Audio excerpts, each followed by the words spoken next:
All content provided by this channel is meant for an educational purpose only. দেখছেন টিভি9 বাংলা। রনিপা রয়েছে আপনাদের সঙ্গে। প্রথমেই জয়নগরের খবরে নজর রাখবো, কারণ নিখোঁজ ছাত্রীর দেহ উদ্ধারে রণক্ষেত্র হয়ে উঠল জয়নগর। ছাত্রীকে ধর্ষণ করে খুনের অভিযোগ পরিবারের। জয়নগরের মহিষবাড়ি ফাঁড়িতে ভাঙচুর, আগুন, বাইকে পর্যন্ত আগুন। কথা বলবো আমাদের সহকর্মী সুমন মহাপাত্রের সঙ্গে। সুমন, এখনকার কি ছবি দেখতে পাচ্ছ? Fair and bright night and day cream, ত্বক থাকবে ব্রাইট সারাদিন, পলিউশন ফ্রি, ঠিক যেন রাতের ফোঁটা সাদা ফুল।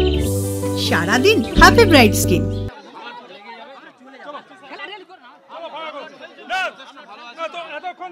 শুনলাম যা যা তোমরা প্রতিবাদ করেছো, তাহলে এবার নিজেরা ফাঁকা করো।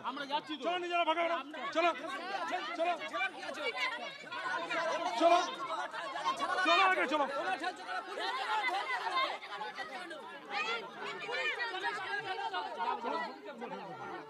দেখে পড়ে আসলাম পাশাপাশি যাবো, পাশাপাশি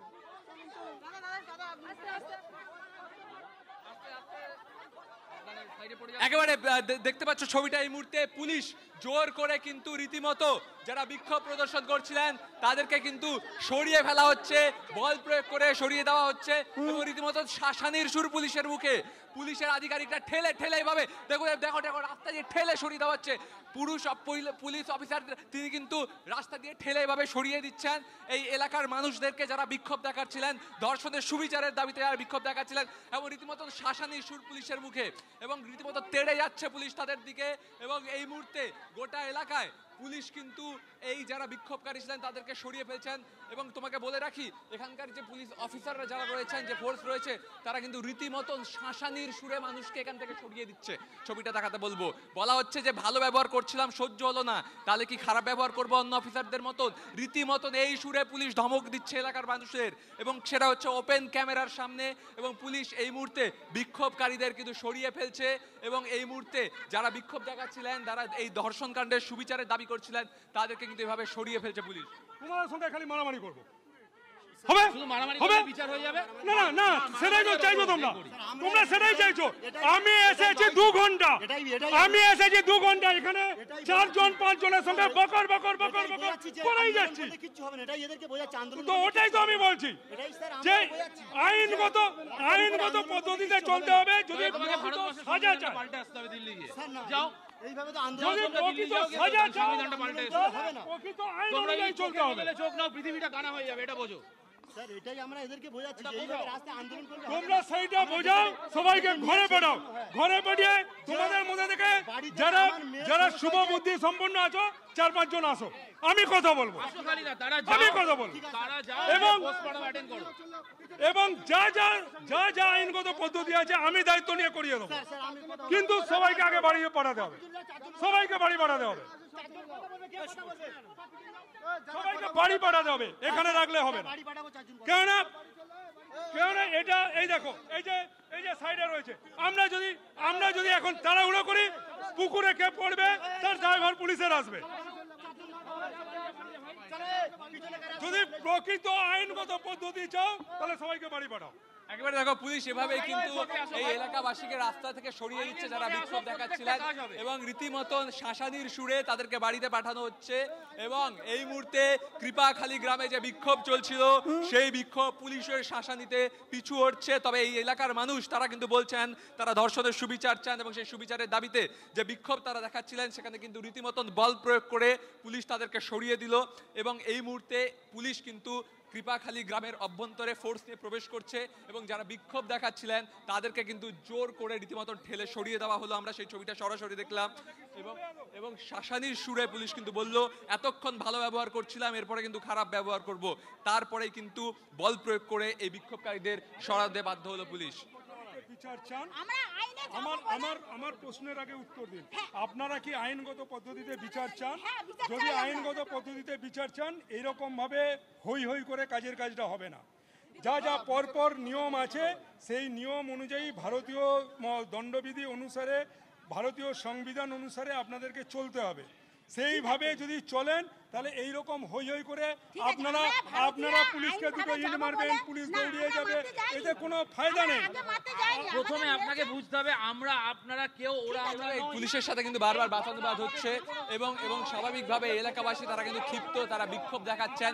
পুলিশ রীতিমতন জোর করে বল প্রয়োগ করে তাদের সরিয়ে ফেলেছে এবং এই মুহূর্তে পুলিশের সাথে যখন বাদানুবাদ চলছে, তোমাকে দেখাতে বলবো ছবিটা, যে গ্রামবাসীরা তারা কিন্তু পিছু হটতে বাধ্য হচ্ছেন, কারণ পুলিশ তাদের উপর বল প্রয়োগ করে তাদেরকে সরিয়ে ফেললো এখান থেকে। এবং আমরা যে ছবিটা দেখলাম রীতিমতো শাসানির সুর পুলিশের মুখে, বলা হলো এতক্ষণ ধরে ভালো ব্যবহার করছি, এরপরে কি অন্য অফিসারদের মতন ব্যবহার করব? আমি সুযোগ পেলে এই প্রশ্নটা করবো যে অন্য অফিসাররা কেমন প্রশ্ন করেন, কেমন ব্যবহার করেন। কিন্তু এই মুহূর্তে যে ছবিটা দেখা যাচ্ছে যে এলাকাবাসী তারা কিন্তু পিছু হটছেন এবং তারা যে বিক্ষোভ দেখাচ্ছিলেন সেখানে কিন্তু বল প্রয়োগ করে মানুষ। রামকুমার বাবু, একটা প্রশ্ন আছে, আপনি বললেন অন্যান্য অফিসাররা যেমন ব্যবহার করে সেরকম করতে হবে, কি ব্যবহার করে? আমি সাধারণ মানুষকে একটা কথাই বলবো, ভারতীয় বিচার ব্যবস্থা মেনে চলতে হবে। আপনি বললেন এতক্ষণ ভালো ব্যবহার করছিলাম, এরপরে অন্যদের মতো করব।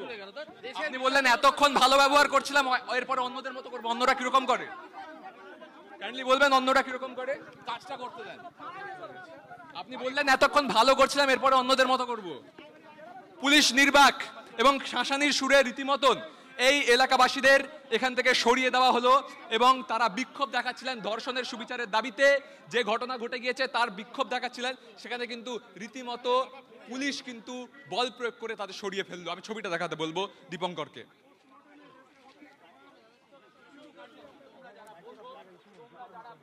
একেবারেই সমান সেই ছবিগুলো দেখতে পাচ্ছি এবং পাশাপাশি আরজি করের ঘটনাতেও কিন্তু নজর রাখতে হবে, কারণ গতকাল রাতের যে ঘটনা আমরা দেখেছি সেই ছবিটাও কিন্তু পাশাপাশি পুলিশের বিরুদ্ধে বিক্ষোভের ছবি।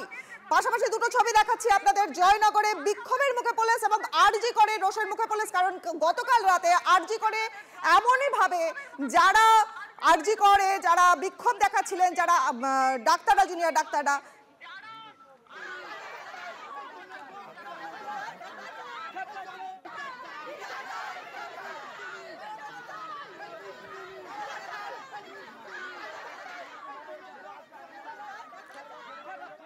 কথা বলবো আমাদের সহকর্মী সৌভিকের সঙ্গে। সৌভিক, এই একই ঘটনার রিপিটেশন জয়নগরেও দেখা যাচ্ছে, কি বলছেন আরজি করের জুনিয়র ডাক্তাররা?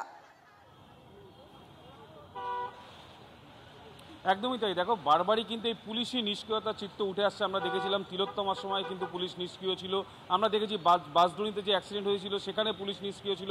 গতকালকে এই ধর্ণা মঞ্চ, অর্থাৎ ধর্মতলা যে ধর্ণা মঞ্চের সামনে আমরা দাঁড়িয়ে রয়েছি, এই ধর্ণা মঞ্চের সামনেই কিন্তু গতকালকে পুলিশের সঙ্গে যারা জুনিয়র ডাক্তার তাদের খণ্ডযুদ্ধ বাঁধে, কারণ পুলিশের তরফ থেকে কিন্তু এই ধর্ণা মঞ্চ তৈরি করতে দেওয়া হচ্ছিল না।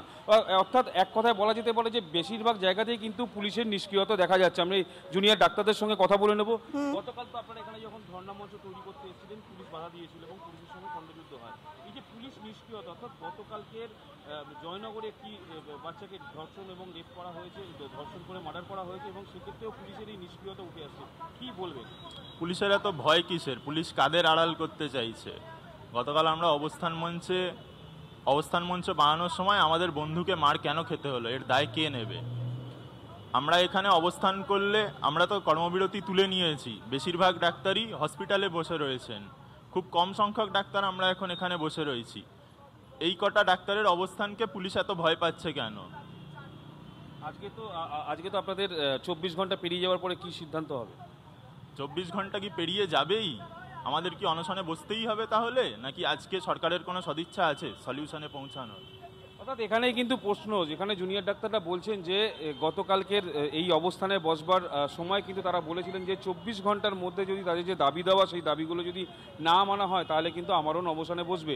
এবং আমি ওকে দেখাবার চেষ্টা করব যে ধর্ণা মঞ্চের সামনেই যে ঘড়িটি রয়েছে সেই ঘড়িটি দিয়েই কিন্তু মূলত তারা টাইম ইন্ডিকেশন করতে চাইছে, কারণ গতকাল সন্ধ্যেবেলায় 8:15 সময় তারা এই অবস্থান মঞ্চে বসেছিলেন এবং তারা যেটা জানিয়েছিলেন যে যদি তাদের দাবি দেওয়া না মানা হয়। ডাক্তারদের সঙ্গে কথা বলা কি সম্ভব? কারণ বারবার রাজ্যে কিন্তু একই ঘটনা ঘটছে, কোথাও শিশু নিরাপত্তা, কোথাও মহিলা সুরক্ষা, সবকিছু নিয়েই প্রশ্ন উঠছে, আর পুলিশের নিষ্ক্রিয়তার প্রশ্নও কিন্তু দেখা যাচ্ছে। জুনিয়র ডাক্তাররা কি বলছেন এই প্রসঙ্গে?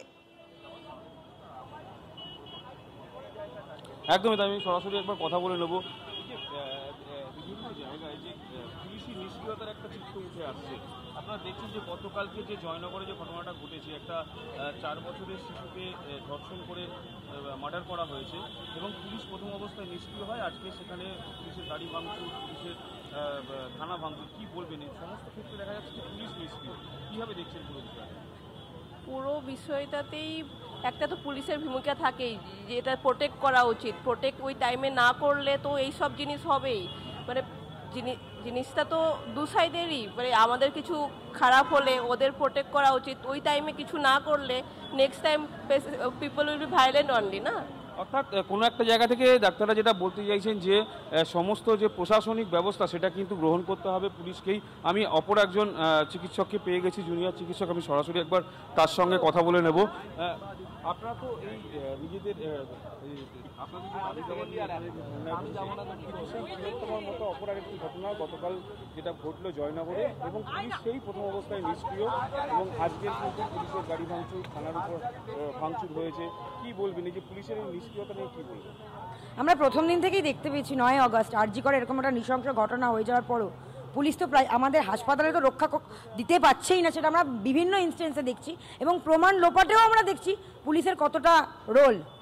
এবং আজকে এরকম একটা নৃশংস ঘটনা হয়ে গেল একটা ক্লাস 4-এর ছাত্রীর সাথে, সেখানেও পুলিশ মানে কিছুই করতে পারলো না। অভিযোগ নিতে তারা দেরি করছে, অভিযোগ নিতে চাইছে না। মানে এটা মানে প্রমাণ করে দেয় বারবার করে যে যারা আমাদের সমাজের রক্ষাকর্তা তারা কতটা নিষ্ক্রিয়।